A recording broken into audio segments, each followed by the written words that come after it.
Welcome to the Mark Attwood Show, Adventures in the Cosmic Suit. Right, before we start today, this is not me developing acne. No, it's Lugol's iodine on a skin tag that my kids have been asking me to get rid of for years. So I finally decided to do something about it.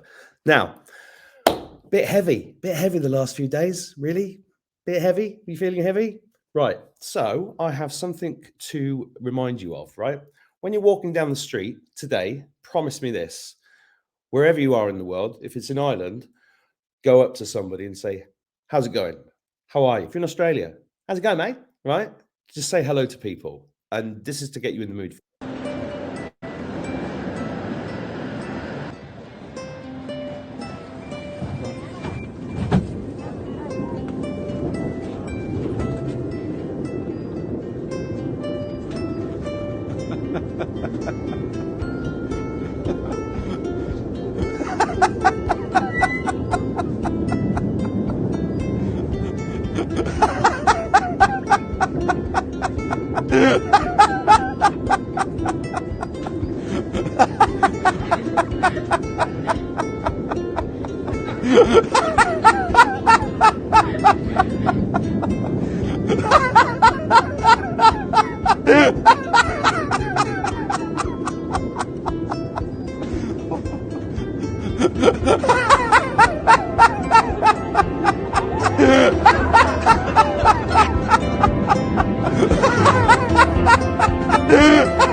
Don't you feel better?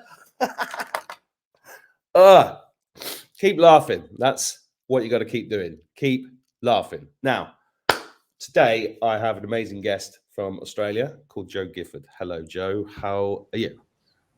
I'm very well, Mark. Thank you for having me. Did that put you in a good mood? It did, actually. It made me a little bit teary.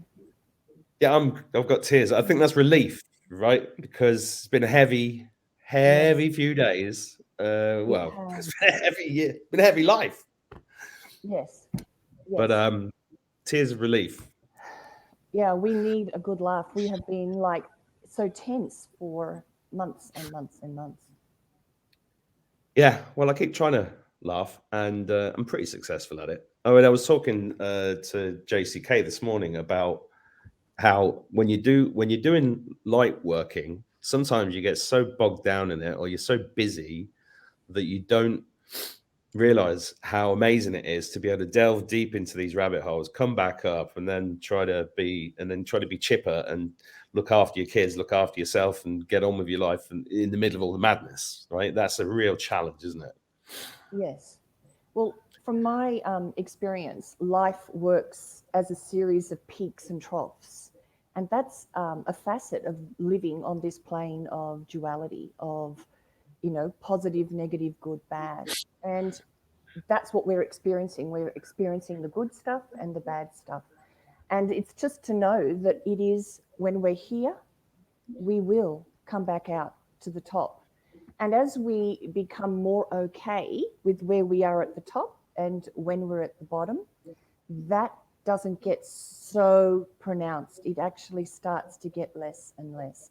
It's just you can't resist, or you can't be in resistance to either end of that peak and trough. Yeah, I think this is why I've always been drawn to flying and sailing and fast cars, because and in sailing, it's fairly, most people can understand it's like this, and you have to deal with it. Sometimes it's stormy weather and you have to panic all stations, and then it's calm and you relax. But in flying, and I've talked about this on the channel before, when I first learned to fly a glider, I was 16 years old, and got in the cockpit, and I was gripping, like the white knuckle syndrome, we called it. And you actually learn very quickly that you have to just very gently touch the top. Otherwise, you're fighting against nature all the time.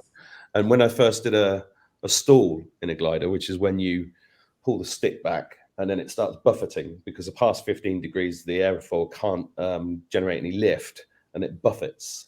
And when you're 16 and you're 1,500 feet in the air and the thing's buffeting, and then it just drops, the nose drops like that. But you soon, pretty soon you learn that actually you learn to recognize that, and that's a stall, and you know how to get out of it. And before you know it, you're spinning, and you can get out of spins easily. So everything's like this progression all the time, isn't it? Yeah, well, that's a perfect analogy for how one should navigate that. It's not that you hold on and never want to let go of the highs, and you are trying to scramble out. You just go with that flow, and you just use that, that sort of gentle approach to either or whatever you're experiencing on that journey that we're on at the moment.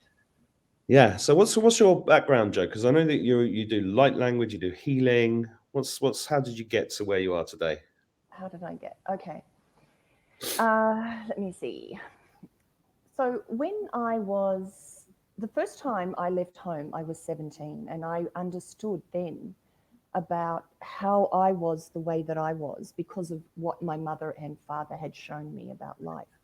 And I remembered thinking it would be inevitable that I would pass that on to my kids. But I didn't really absorb that as a truth, or put it, like, really understand the implications of that until I was about 27, when I came to the end of wanting to live on the earth the way that I was.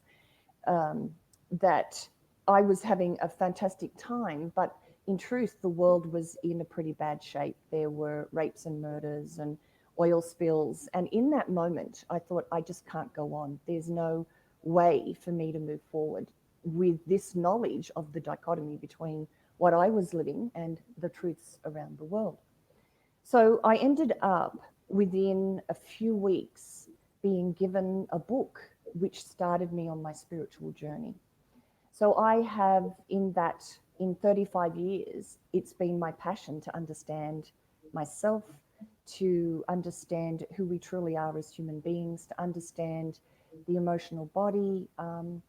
I've done lots of different courses. I attended a spiritual school for quite a few years.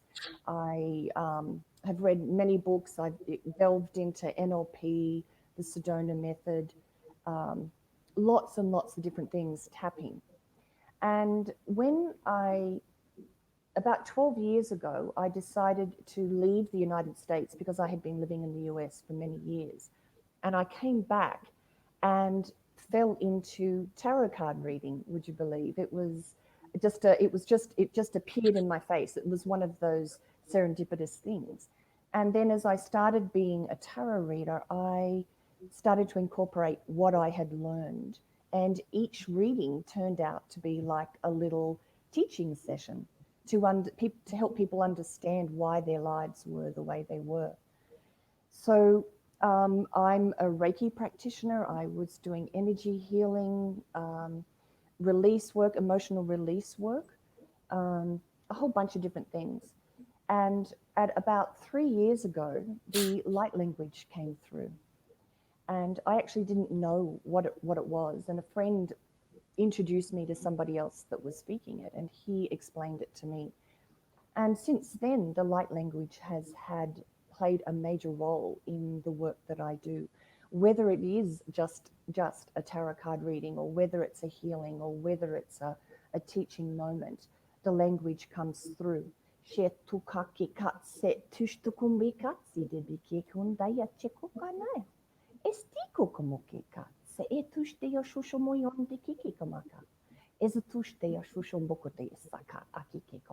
Eso tushta kamokika se e tuje tumoya akikukutse atakama. So they are there with me, and when I'm in a session with somebody, or even just talking to a friend, whoever comes through me is coming through for the person that I'm speaking to. It is part of their team, from my perspective.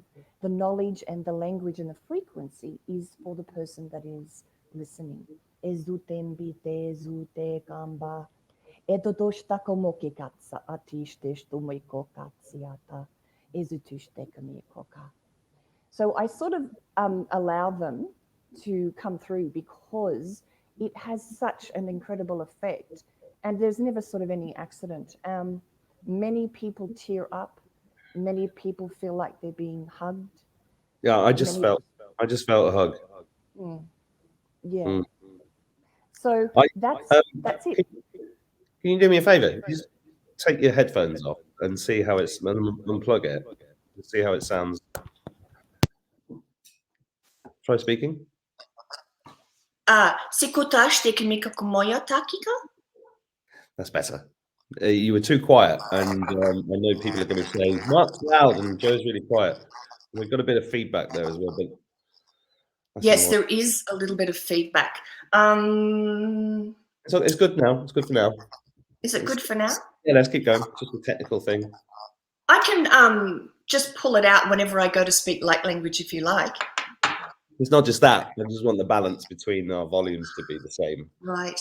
It's a technical. All right. So hopefully this will continue to work like this. Yeah, it's good. It's good. I can hear you properly now. Okay. So you use light language when you're. What do you do with? Let's talk about the Schumann resonance. Let's start there because that's been crazy the last few days. There's people putting up pictures all over the internet, going, "Look how heavy this is," and I wonder everybody's biting everybody's head off and feeling stressed and everything else. And I know I've felt stressed this week, in particular. Yes, it's been incredibly. What happens is we have stuff deep in our energy signature, deep in our DNA, deep in our sort of the depths of our personality, in what I would call like your inner child area. And we don't often look very deep into that. So what happens is this extra energy that's coming towards the planet is stirring up that deep, deep stuff. And I've had memories of Atlantis coming up, of watching the fall of Atlantis, in watching what's been happening with Melbourne in Australia, that like an end of a civilization. And it's been, the Schumann resonance has been off the scale.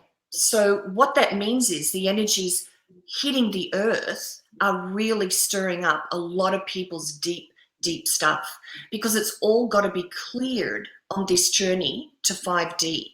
Ooh, I'm getting a massive. What did you say that? Oh, I'm hearing myself back. This is so annoying. I can hear myself back when I'm speaking. You can hear me? You can't. You can hear yourself. Hang on. No, speaking. Coming through your speaker. Hang on a sec. Sorry about this, viewers. Small technical issue. I don't want to speak because I keep hearing myself back. Very hard to talk when you're doing a show and you can hear yourself back. Joe seems to have a solution. Holy shit. I can't believe it. I don't have another 7. Oh, hang on. Let's go back to the headphones. Sorry about this. So you're going to be able to cut this out? No. No? No. People just have, we do these shows real. It's like it's live. So let's just try some other headphones and see how we get along with those. So how is that? Is that better? That's better. That is better. Is that better? Feedback. Sorry, viewers. Right. Sorry, so guys. What I was saying is that all through the last year, I felt I've been getting flashbacks to random moments in my life, and they've played like movies in my head, and they take you by surprise, and it's been like, whoa, you know, I might be washing up, and then suddenly I'm like, whoa, and then I'm living the whole memory, and I'm feeling everything, and I'm like, and then it stops, and I'm like, whew, what was that? You know, there was one memory when I was driving along in a car a few months ago, and it was not a good memory, and it was like, oh, I nearly had to pull over, and I was and the kids were talking in the car, and I was like, this was going on, and I was like, oh my god, what do I do? And it was, And I shared this on the channel a few months ago, and people said, yeah, that's been going on with me. It's like a life review stuff and deep, dark stuff coming up. I mean, it really feels like that. And at the moment, I'm full of snot. I don't know if that's because it's time of year, but I've been loading with vitamin C and magnesium and iodine and everything else, trying to, you know, clear anything, but help clear, because I think a lot of those minerals and supplements and things like chlorine dioxide and stuff, I think they're actually part of the spiritual process, because they help the body do this clearing. And so yeah, that's a very I really relate to what you said personally, and I think a lot of people watching this will relate to that as well. But this density recently, I'm really interested in the Schumann resonance thing, because I'm in lots of groups where people share the Schumann resonance, and I've had a look at it myself, and I do feel, you know, we within the house here we talk about, oh, the energy's like heavy today or whatever. It's in the language, right? But then what came to mind is there was a video up a couple of months ago by Gina Marie Colvin Hill, and she said that the Schumann resonance was a con, and I didn't actually look at it much, and I like Gina a lot, and I was like, I wonder why is she saying that? What do you think to? All I can say is that when I'm having a lot of stuff come up, and my friends are having a lot of stuff come up, if you check the Schumann resonance, it reflects that. It's often mirroring, like that's why it's coming up. But, you know, I've been, like I said, I've been on my own spiritual journey for 35 years. And I only got to some stuff that I had been skirting around all of my life. And I dove into it in 3 weeks in the middle of last month. And I didn't know it was there to the depth that it was. So even me, so I'm thinking about people that haven't maybe done a lot of work. I'm just wondering what they're feeling. And I'm really concerned about people who are facing emotions who've probably never faced them before. And this was incredibly intense for me. Coming up, I'm 59, so it took that many years for me to finally look and feel this really deep emotional trauma that was inside of me. And that's because the frequency is slowly rising. This is reflected or shown in what's happening with the Schumann resonance. But as we're going from 3D, 4D to 5D, anything that's heavy and dense has to come up and meet it. That's what entrainment is. So as the frequency gets higher, anything that's dense and heavy is going to be sucked up to be felt, and you have to face it, and you have to be willing to feel it. And in truth, the only way is through. You can't, the time for pushing this down is gone. The time for avoiding this is gone. You have to turn and face and breathe and feel it, understanding that this is a healing process that you're going through. Yeah. Oh, there's my voice. Interesting because I can hear myself again. This is really annoying. Why is it doing this? I can't hear an echo. No, I think it's just StreamYard that sometimes anyway, it's okay now. It's gone. Where was I? This concept of doing the work, right? I heard it for years, right? And you've got to do the work, you've got to do the work. And I'd be like, what work? What are they talking about? And then I'd go through a load of shit and come through the other side. And it's only really the last year that I've realized, oh God, I've been doing the work all the time. And I think a lot of people don't realize that. And I had a multi-dimensional session this morning with 3 other people early on. And there was a kind of shared vision about Ireland, and it was seeing the people here sort of waking up with a hangover and rubbing their eyes, and then they were out dancing in the streets and throwing moss onto bonfires and playing Irish music, and it was like beautiful vision, you know. And I think everybody in every country is kind of waiting for us to get back to who we are, but we've got to get this transmute all this crap. And it's not just our lifetimes, it's the other thing that's been so interesting is finding out about your previous lives and your previous incarnations. I sound like a Doctor Who episode, but these things are real, and it kind of like it stops here, and that's why we all came here, because that's why we're here at this time, right? Yes, and it's absolutely. magnificent to be here at this time, even though it's tough, and you've got to keep laughing, right? Yeah, you do it kicking and screaming all the way. That's, it's not an easy job. And I think some of the souls that incarnated didn't realize how tough it was going to be, and are, struggling. And it's been a tough journey for many people. It still is. Yeah. And what are you getting from your? How are you feeling about the future? Are you optimistic? Where are we going? How's it happening? What's Joe's version of events? Yandeki te ko oshteki kombateki ko chesa atiama. Edeki kukachte sa akakuch te ko mbokitsi te de sukomokike. Ezo tushte kumokatsa atike te esute stoshtamakike ezutaya. So what they're saying is we're going to have a good laugh when it's all over. Well, well, that's what the vision. But as you were speaking, I wanted to go.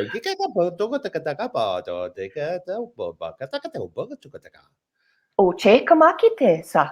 Estuko kikomatika. Eziamaki ketsa.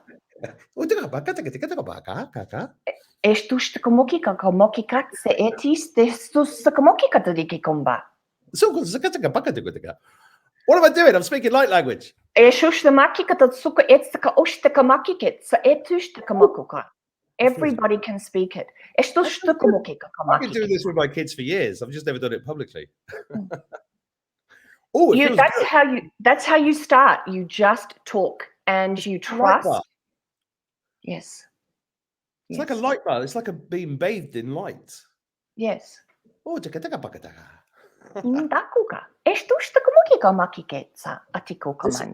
is how we're going to talk in 5D. Well, actually, we don't really need, if we don't want to. It's all, telepathy. Yeah. Well, it's already. Yeah. I mean, anybody just tuned in, this is not an episode of The Clangers. This is a Attwood show. We're doing light language, baby. Yeah. Yeah, everybody has the ability to do it if they want. It's up to them, and you just start. And if you are listening to somebody that is speaking light language, and you just start toning or talking, or eventually it just falls into place. You can open to it quite easily if that's what you wish to do. Well, when you started talking at the beginning of this chat, I felt like I understood you, and I was like, I can't possibly. So there's a part of my brain going, you can't. What are you talking about? You can't be understanding that. And I was like, actually, I do understand, but I just knew what you were saying without it breaking it down. So it's left brain, right brain, I suppose. Yeah. Fascinating stuff. And I think anybody watching this, just do it. Just have a go in the mirror, because. Yes. Well, not even in the mirror, just out in the garden. Just do it, because what it does, what it's just done for me then is enabled me to really just let go of my ego, because the only reason you wouldn't do it is because you might think you look a bit silly or sound a bit silly, right? But actually, it's the language of children. And when as I was bringing my kids up as little kids, I'd always talk to them like that, and they loved it. They'd laugh their heads off. Yeah. Which is the key to everything, laughter, because that's how we keep the frequency high. So, doing a bit too much talking here, Joe. Where we've got we are going to have a big laugh about it, I think. Some people watching this might be going, well, that's good for you to say, but I just lost my grandfather, or my husband just and they're going to go blah blah blah blah about feeling sorry for themselves and how bad things are. And I don't mean that in a negative or a condescending way to anybody that's suffering. We're all suffering. I lost my own granddad during this COVID. It's not about that. It's beyond that 3D kind of sticky, messy stuff, and I got a bit trapped in it this week. The schools have really annoyed me in the last week, and then I found myself getting like cross and ready to fight. And then I had to unwind and recenter and recalibrate, because we are creating this. You never die. You're an eternal soul. So why worry? And then it's getting to that point where you literally you've let go of your ego and all your care about material possessions and people as well, which is anti. It's what's the word? It's the opposite of what people think they should be doing, which is why it's difficult. It's the same back to the flying analogy. You feel like you should be gripping it to control it, but it's the opposite. What you actually do is the opposite of that. And Yes. you guide it rather than force it. Well, I think reality is existing on a couple of different levels. And it's important to be sort of flexible in how you're viewing what is happening. So on one level, everything is an illusion. Everything is only happening to trigger you to have an emotion, to become the observer of that emotion, to feel it, as you say, feel it without resisting it or pushing it away, just be with it. And when you feel the emotion, you are alchemizing or transmuting the energy that's at the core of that emotion. So we are all emitting a frequency, and that signature is specific to every single person. It's like a thumbprint. And on that frequency wave is your DNA, your mum's DNA, your dad's DNA, your early life circumstances are encoded on it, and also your past life unfinished business. So you were magnetized to your mum and dad because their unfinished business, their issues, their inner child wounds most closely resemble what it is you've yet to own and understand. We get trapped on this emotional hamster wheel because we are never taught emotional intelligence. We're never taught to understand why we have emotions. So there was a book I read many years ago, The Human Biological Machine as a Transformational Apparatus. And it is. We are feeling emotions which have chemicals, and when every thought has a chemical and electrical component. So whenever we're thinking anger or thinking sadness or thinking grief, we are emitting chemicals and they're flooding through the system. And the cells get used to eating them, used to living off those chemicals. So we have to understand that we are in the habit of emitting those chemicals. We are in a way addicted to those emotions. And this is a generational thing because we come into a parent who has those similar issues. So we are set up to emit a frequency from a very early age so that we draw to us people and situations that trigger us. And when we're triggered emotionally, we must become the observer of it and understand that it isn't our identity, it's just our unfinished business. If we are dealing with victimization, somebody has done something to us, you have to understand that nobody has done it to you. Yes, they have on one level, absolutely they have. But on another level, you have to look at what is at the core of that? What is the emotion that is yet to be healed and resolved in me? So one of the most important things to do at this moment is to take responsibility for your reactions to things. So when stuff happens at the school, the first thing to say is, here's an opportunity for growth. Here's an opportunity for resolution. And instead of sending the energy, as best you can, don't send the energy to the school. Don't send your energy to the teacher because they're only doing it on one level because you need them to do it so that you are triggered to feel an emotion which has an energy at its core, which is anchored in your system and has been anchored there probably for a few lifetimes, and you've been emitting it, and because you're trying to see what it is I'm supposed to learn. So if you're feeling frustration or anger, when you turn away from the school and you go and sit with that anger, let go of everything other than that emotion and that feeling, and you drop in and you feel it and you breathe it, while engaging the observer, you start an alchemization of that energy in your energy signature, and you change the energy you are emitting because you've felt it. And the school and your reality begins to change to reflect that change in your own energy signature. Well, I'm definitely getting better because days ago, I was ready with pitchforks, the whole hit, because I'm an Yeah. Aries. My usual reaction to any confrontation is to be even more confrontational than the confrontation, right? And take it head on. Like my dad called me a bull in a china shop when I was a kid, and I don't think that's changed. However, I'm starting to recognize it more and go, hang on a minute, and then look at it and go, okay, what I need to do now is go for a walk in the woods. What I need to do now is to sit under the pyramid. What I need to do now is listen to some 432 hertz music or whatever, or go for lie down or go for a sleep. And that's been my personal journey this year is like getting to that. And then when you do that, you allow your guides and your higher self you can hear them, and then you start acting upon what they're telling you to do rather than what the 3D stuff's telling you to do. And it's that's the genius of COVID, right? It is God's plan.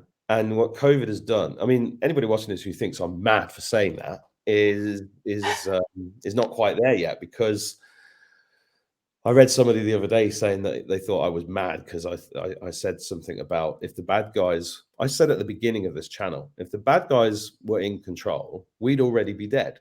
And that's true. We're still here. And the reason we're still here is because we're still working through all of this stuff so that we can ascend and live in a new paradigm.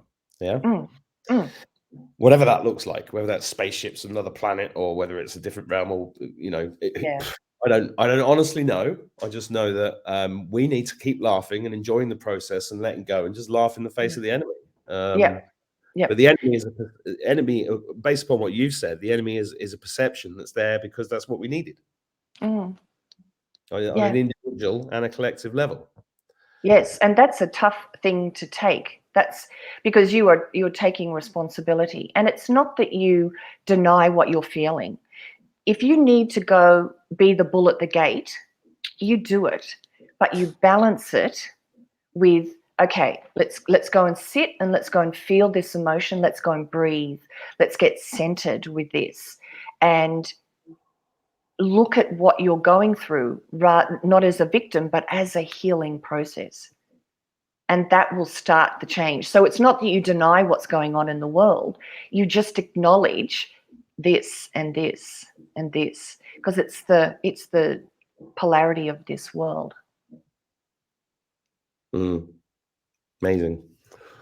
So I know, for anybody watching this, I met Jo because she joined my course I don't know, 7 weeks ago, and you heal people. You do healing anyway, right? You've been working with people for a few years, but you've written have you written an ebook, is it, or a course? Yeah, it's a workbook. It's a workbook. Yeah, okay. And it over the course of the my practice working with clients, I have a couple of processes that I take people through. So when I said to you, go and sit somewhere quiet and breathe and feel what's going on, these processes are along those lines. They're different processes to help you deal with the emotional responses you're having. It's encouraging you to become the observer of it. It's encouraging you to turn and face it. It's encouraging you to drop it. So there's 6 or 7. The 7th process actually is following the path of joy and encouraging people to know what brings them joy, to make sure that they spend time in joy.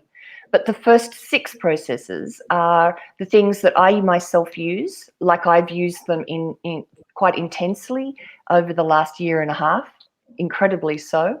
And I've also taught them to my clients. And so it's a way it's step by step. Each one is a slightly different angle on the same thing. It's about being able to become not afraid of what you're emotionally feeling, because we think that we will die if we feel these emotions because they feel so overwhelming. But really, who's feeling that terror is your inner child, your little child, because she or he couldn't process those emotions when they were little. And to deny or to be different would maybe upset mum and dad or whoever is closest to you. So there's a lot of sort of survival and coping mechanisms tied up with how we process emotions. So when you're feeling reluctant to feel the fear or feel the anger and turn and face it, it's really, that reluctance is really anchored in the perceptions of your inner child. So the workbook takes you through these processes, and there's questions that you can answer. It's really the beginning of that journey to look within and to actually begin to be comfortable with feeling uncomfortable. Yeah, which again, as you're saying all of that, I'm thinking this is true for us as individuals, but collectively you can see the whole world. That's what the world seems schizophrenic and crazy, because it's all deliberately there to help us heal and get through this stuff. Yes. And then light workers like you and others are assisting this process, which is brilliant. Well, when it's funny that I ended up in inner child work, that sort of I organically sort of steered into that, because when I found out what was happening to the children around the world, Yeah, I understood that it was this sort of instant download that it's the microcosm of the macrocosm, that what's happening to the children and has been happening to the children for a long time is a reflection of the wounds that we are all carrying within our own inner child.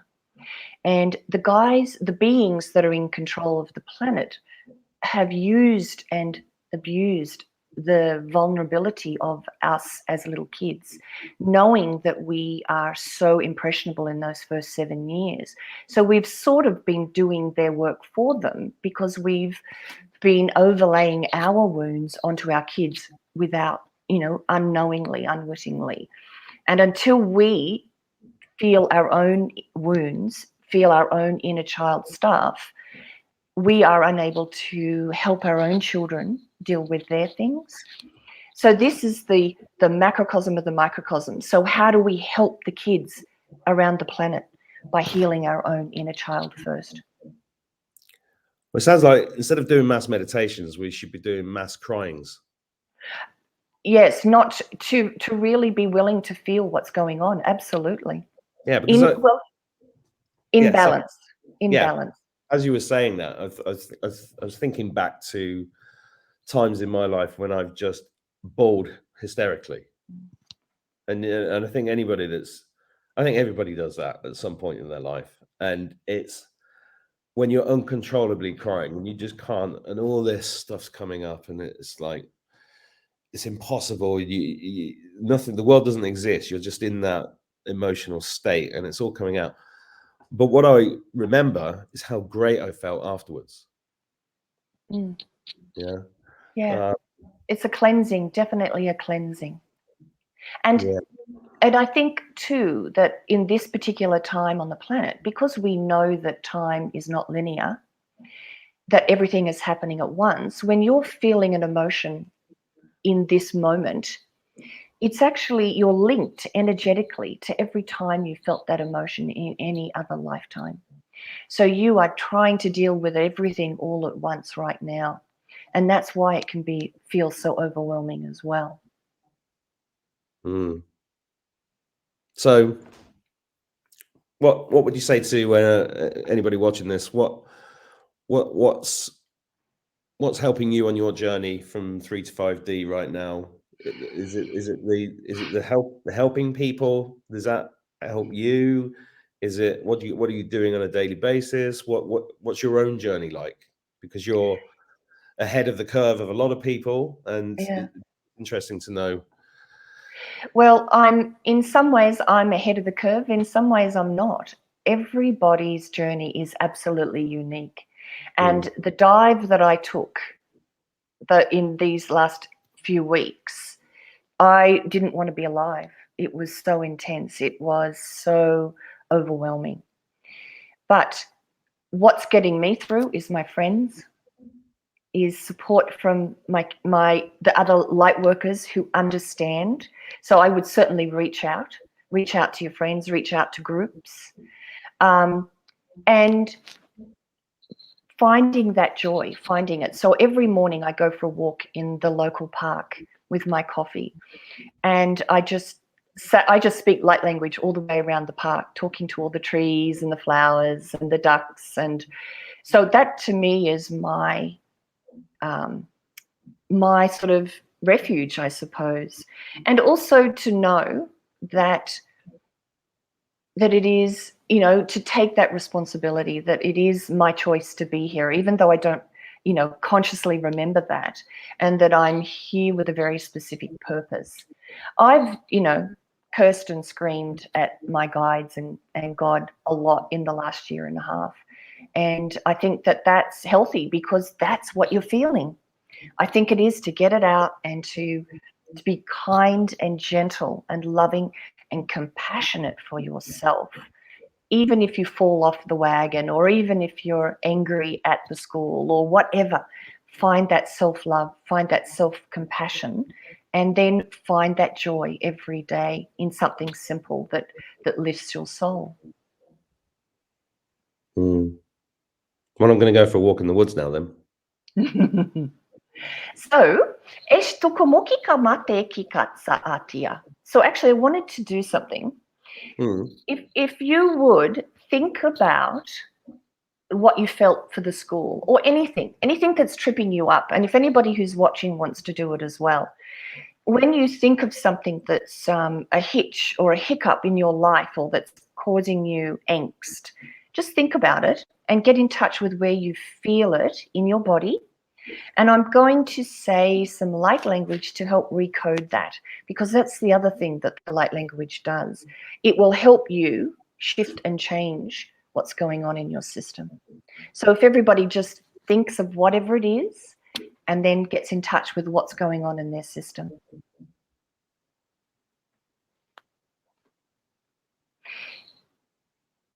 Te amo e nai.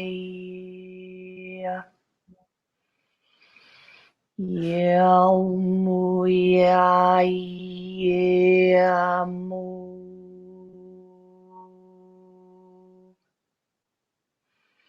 E nai no. Sikot mbok ngets nzek aset it's ngets apute zik ngets ngets ngets ngets amba o ngets it's unje kama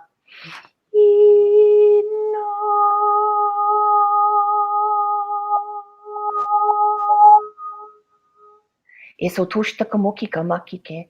Eso tushte ashusha mokotatsi ke tushte yama. Eso taya shosho shimokokatsi. Eso tushta kamoki kamaki keko. Eso tuya shosho mokekatsi edioma. Edioma kiko komotsi atushta kamokokitsa miyatakia.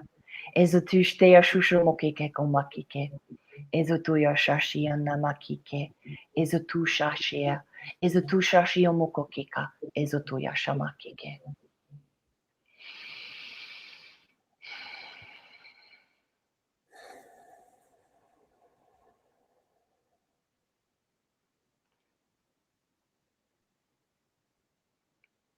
So not long now. We don't have much longer to wait is the bottom line of that message.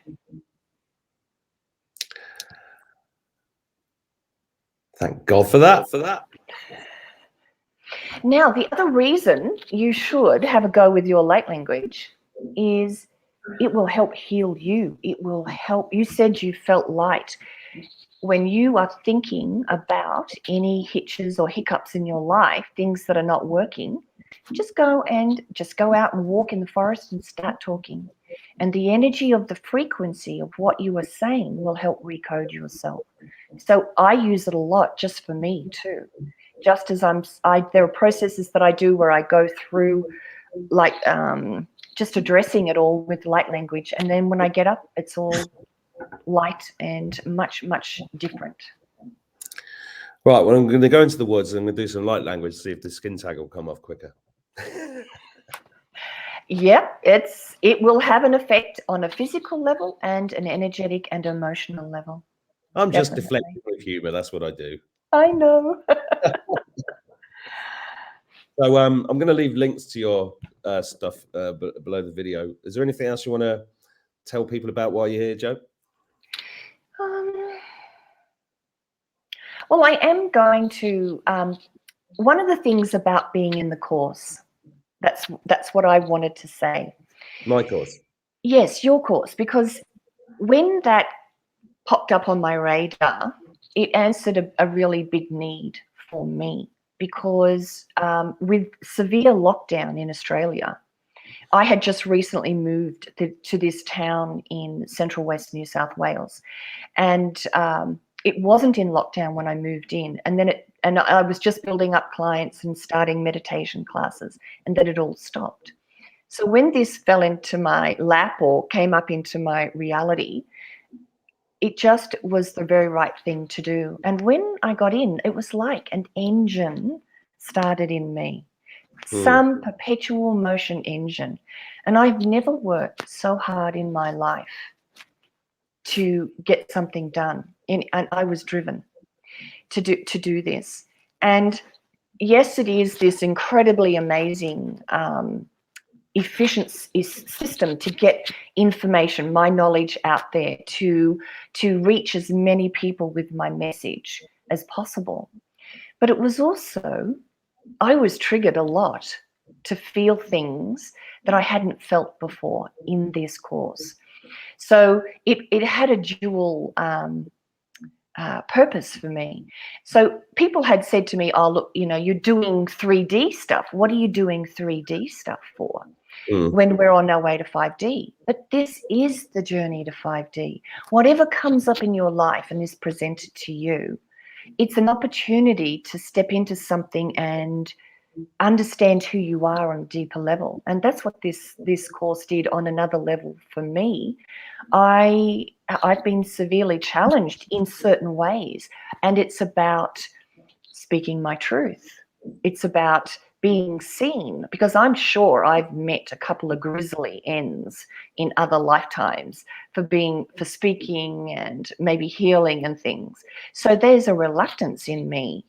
There was a reluctance because, in past lives, you were came to an awful end. So it helped do that. So every time, in the course you're doing a video and you feel reluctance and hesitation, if you sit and you process that reluctance and you look at what it is, and when you break through, you've healed something. So I'm not the same person that I was when I started the course. I've looked at my issues around money, because often money and spirituality are mutually exclusive. They never appear in the same thing.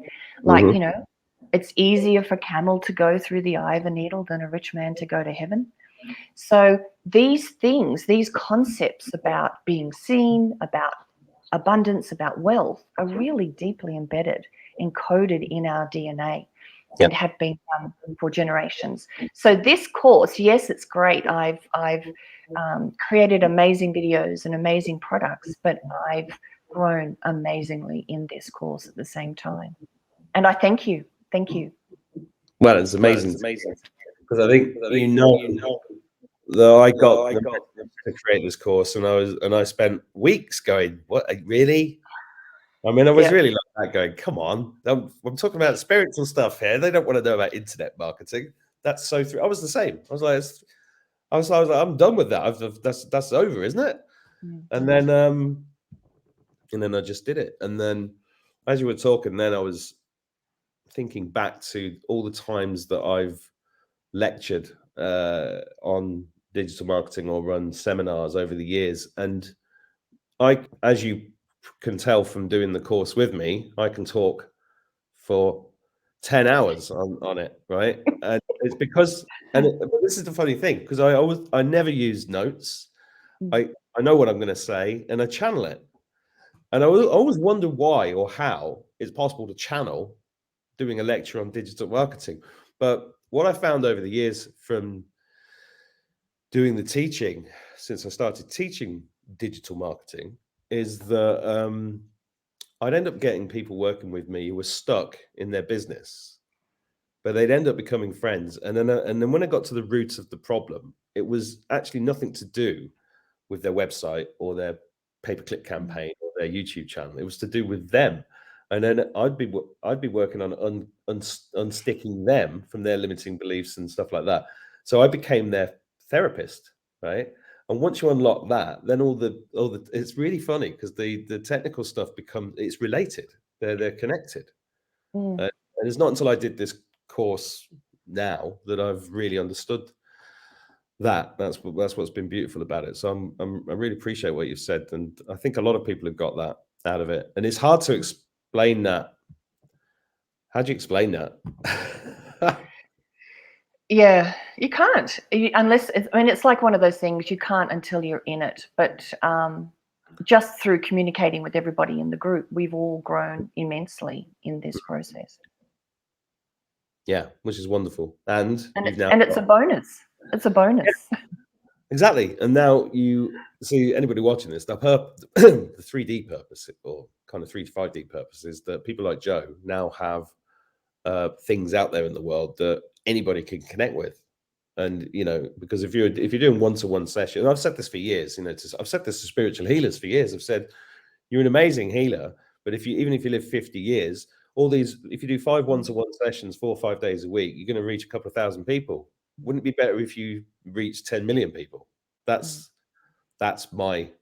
think that's my role, is to help people do that. Yes, and that's what the guys told me. My channel guys told me for me to utilize your system, your efficient system, to get my information out there. And I had this vision of all these fireflies, because that's how when I'm speaking light language, I will get a phrase, or I'll get a picture, or I'll get an image. And the image was, as I was speaking, was all of these fireflies going around the globe. And that's all the people who wouldn't otherwise have an opportunity to get their information, their experience out to the world. That's interesting, because the vision of Ireland that we had this morning, I was looking down on the country and I could see all these lights around the country, which was basically all the light workers dotted around, holding this web of light up. And I also saw all the people in Ireland that are in these satanic covens, because there's a lot of them, all in their hoods, all just kind of going, like the witch in Wizard of Oz. I'm melting, because you're done. You're done, motherfuckers. You're done. Your time's over. Just reminding them, in case they're watching, because there's usually a few satanic trolls on my videos. Well, I feel like I've just had a big light bar. Thank you, Joe. You are very welcome. Very, very welcome. Yeah, I've had an interesting morning already.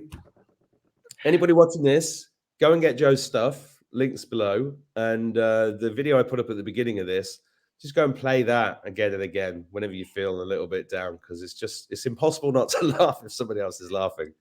And then that sets you up. That's all we've got to do. He says, like it's glibly absolutely nothing. Thank you very much, Joe. Thank you. Pleasure to speak to you. Give my love to the prison that is Australia, which is soon not to be. But yeah. Yes, I've done a lot of processing. As I said, it reminded me of the end of the Atlantis civilization, that the lucky country will never go back to the way that it was. No, thank goodness. Because do you know, it's weird, actually. I've never wanted to go to Australia. Everybody that I knew growing up all wanted to go to Australia. They wanted to go surfing. They wanted to do all that. I never wanted to go. Right. And And I put it down to arachnophobia. Yeah, But I understand that. it's strange. I just never wanted to go. I mean, I loved Crocodile Dundee. I love all that cultural stuff, Barbies and all that. But I just never felt the pull. But it does feel, I can feel the place being cleansed. Mm. And this country is the same. This country has been under such a dark spell for so long, but there's so much light here, same as there is in Australia. There's so many bright lights. They can't win. They haven't won. They're never going to win. It's over. It's just got to play out. Yeah. Well, that earthquake. Yeah, we don't have any fault lines. I know. We're actually on one plate, so that obviously. Well, I was speaking to Peter Maxwell Slattery the other day, who's an amazing guy, and he had the vision of that the day before, and he was like going, "Well, that's not possible. There's only one plate." I know. Then it happened, and yeah. So trust your intuition, trust your instincts, keep laughing, go for a walk in the woods and do some light language. I'm going to go and do it. Absolutely. Thanks, Joe. Take it easy. Thank you. Thanks. Bye. Bye.